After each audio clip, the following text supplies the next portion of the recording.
Historiquement, les marchés financiers ont toujours fluctué au gré des crises, des événements géopolitiques imprévisibles ou autres. Et c'est d'ailleurs le cas pour un peu tout ce qui peut se vendre ou s'acheter. On pense par exemple au prix du blé, de l'or, du pétrole ou même des cartes à collectionner, qui peut subitement décoller ou chuter d'une seconde à l'autre si un événement suffisamment fort vient les perturber. Mais pour en revenir au marché financier, tout le monde sait qu'il est idéal d'acheter lorsque les actions sont à bas prix, et de revendre juste avant qu'elles ne connaissent une chute, voire même un crash. Mais est-ce vraiment possible? Déjà, tous les investisseurs avisés seront d'accord sur une chose, c'est que le meilleur moment pour commencer était hier, et que le deuxième meilleur moment est aujourd'hui. Un des plus gros problèmes qui vient à l'esprit quand on parle d'acheter et revendre régulièrement des actions sont les frais. Car si les premiers frais d'achat sont bien entendu inévitables, la vente entraînera quant à elle de nouveaux frais d'achat, qui eux seront pénalisants, dans le cas où vous souhaitez réinvestir l'argent bien sûr. Un investissement de 500 euros par exemple entraînera environ 7 euros de frais, admettons. Ce qui veut dire qu'il est bien plus difficile de faire des plus-values en investissant sur le très court terme, car cet investissement ne devient rentable que lorsqu'il atteint 507 euros. Sur 20 ans et à un taux de 10% par an, un investissement de 500 euros deviendrait 3664. Et à ce stade, les 7 euros de frais que vous n'avez payés qu'une seule fois deviennent absolument négligeables. De plus, de nombreuses études montrent que 85 à 90% des gérants de fonds pratiquant le market timing n'arrivent tout simplement pas à battre le marché. Mais alors comment se fait-il que ces fonds ne mettent pas littéralement la clé sous la porte, s'ils ne sont pas meilleurs que de simples indices comme le MSCI World ou le S&P 500? Eh bien en fait, ils arrivent régulièrement à surperformer le marché. Mais ils y arrivent, pas vous. Car les frais qu'ils vous facturent sont généralement le facteur déterminant qui déséquilibre la balance, et qui rend cette option finalement peu intéressante pour un investisseur suffisamment avisé pour investir efficacement en ETF. Nous avons donc conclu que les fonds professionnels ne sont pas très intéressants pour un particulier, et que d'enchaîner les transactions en espérant vendre au plus haut et acheter au plus bas ne l'est pas non plus. Mais qu'en est-il alors de simplement attendre le bon moment pour investir? Ne pourrait-on pas simplement attendre un crash, ou en tout cas une chute des cours assez conséquente pour rentrer d'un seul coup en force sur le marché? Après tout, on pourrait imaginer une stratégie comme ça, où vous placeriez toutes vos économies sur un livret A ou un LEP, car elles vous rapporteront tout de même quelques intérêts, en attendant le bon moment pour tout dépenser en actions et faire de rapides plus-values. Mais cette stratégie a une énorme faille en commun avec celle consistant à acheter et revendre frénétiquement. C'est que vous ne pouvez pas deviner à quel point le marché descend quand il descend, et monte quand il monte. Donc si vous ne voulez pas investir lors d'un marché haussier, eh bien vous risqueriez bien de passer à côté de plusieurs longues années très prospères. Et à l'inverse, même si par chance un crash se produit assez rapidement et que vous investissez tout, eh bien il n'y a aucune garantie pour que vous investissiez réellement au plus bas, car un crash peut durer plusieurs jours, semaines ou mois, et être plus ou moins rapide en ayant des petits rebonds ou autres. Une chute des cours de 10% pourrait vous convaincre de rentrer dans le marché, mais les cours pourraient bien continuer de chuter à 30 ou 40% sur une période plus longue, ce qui vous rendrait donc bien moins rentable que de simplement acheter quelques actions au fur et à mesure que vous avez des rentrées d'argent. Donc d'espérer investir au plus bas possible est finalement très naïf, car c'est statistiquement improbable. Et globalement, gardons à l'esprit que le marché monte de 10% par an en moyenne, alors que le livret A n'est qu'à environ 2% généralement. Donc utiliser cette stratégie vous coûte 8% par an, et elle vous reviendra terriblement cher s'il s'avère qu'aucun vrai crash ne se produit. Une citation en anglais bien connue dit d'ailleurs Time in the market beats timing the market. Autrement dit, le temps que vous passez dans le marché bat quelqu'un qui cherche à entrer et sortir au bon moment. Les études à ce sujet sont d'ailleurs très nombreuses, et sont infiniment plus fiables que ce que vous pourriez apprendre depuis des sources isolées, donc typiquement certains influenceurs TikTok ou autres, qui cherchent au bout du compte à vous vendre quelque chose.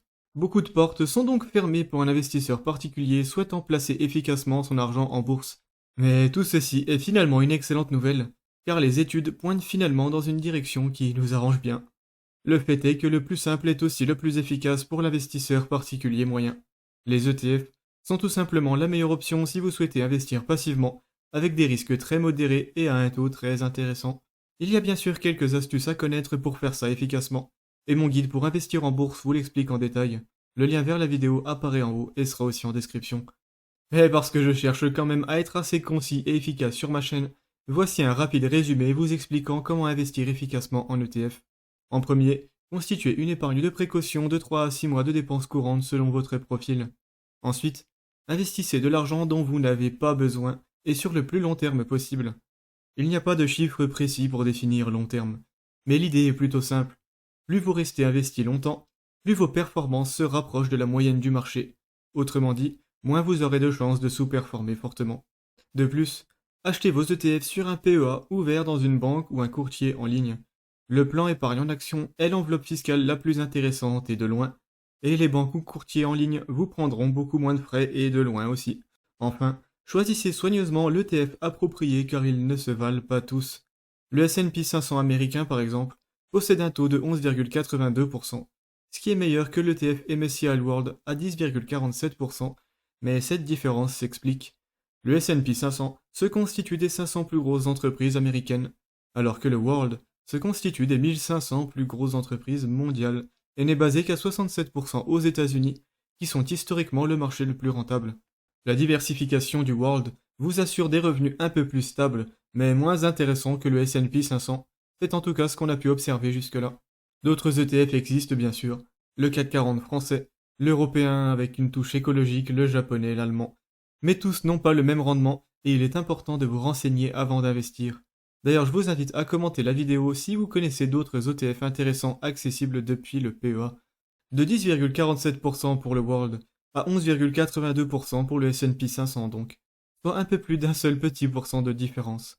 Faut-il vraiment s'en préoccuper? Pour comparer simplement, on va imaginer que vous investissez 500 € par mois, tous les mois pendant 30 ans et en partant de zéro. Le MSCI World aurait grossi à hauteur de 1 250 088 €, avec 130 884 € de croissance sur la 31e année. Et le S&P 500 serait quant à lui devenu 1 679 082 €, avec 198 467 € de croissance sur la 31e année. Bien sûr, personne ne vous garantit vraiment ces résultats, car ils sont basés sur les performances passées uniquement. C'est simplement utile pour se donner une idée. Et cet exemple illustre bien le manque à gagner d'un petit pourcent de différence sur le long terme. Si on divise le rendement brut que vous auriez eu sur la 31e année par 2, on obtient grossièrement la rente nette à laquelle vous aurez réellement accès pour toujours sans que votre investissement ne se tarisse jamais, soit 65 442 € par an pour le World et 99 234 € par an pour le S&P 500. Il n'est donc pas nécessairement irrationnel de prendre des risques pour viser un meilleur rendement, car l'important est le ratio risque versus bénéfice. Et investir dans autant de grosses entreprises différentes de secteurs différents régulièrement tous les mois est une stratégie très plébiscitée dans le monde de l'investissement. C'est le dollar cost averaging, qui consiste donc à investir la même somme tous les mois sans même songer à regarder où en est le marché, qu'il monte ou qu'il descende. Car statistiquement et sur une longue période, vous investirez à peu près aussi souvent au bon moment qu'au mauvais. Vos résultats seront donc dans la moyenne.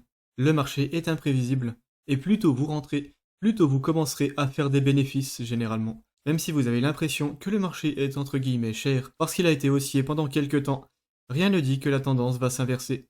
Car quelqu'un ayant ce raisonnement au milieu des années 2010 aurait raté d'énormes gains, pour citer un exemple très récent.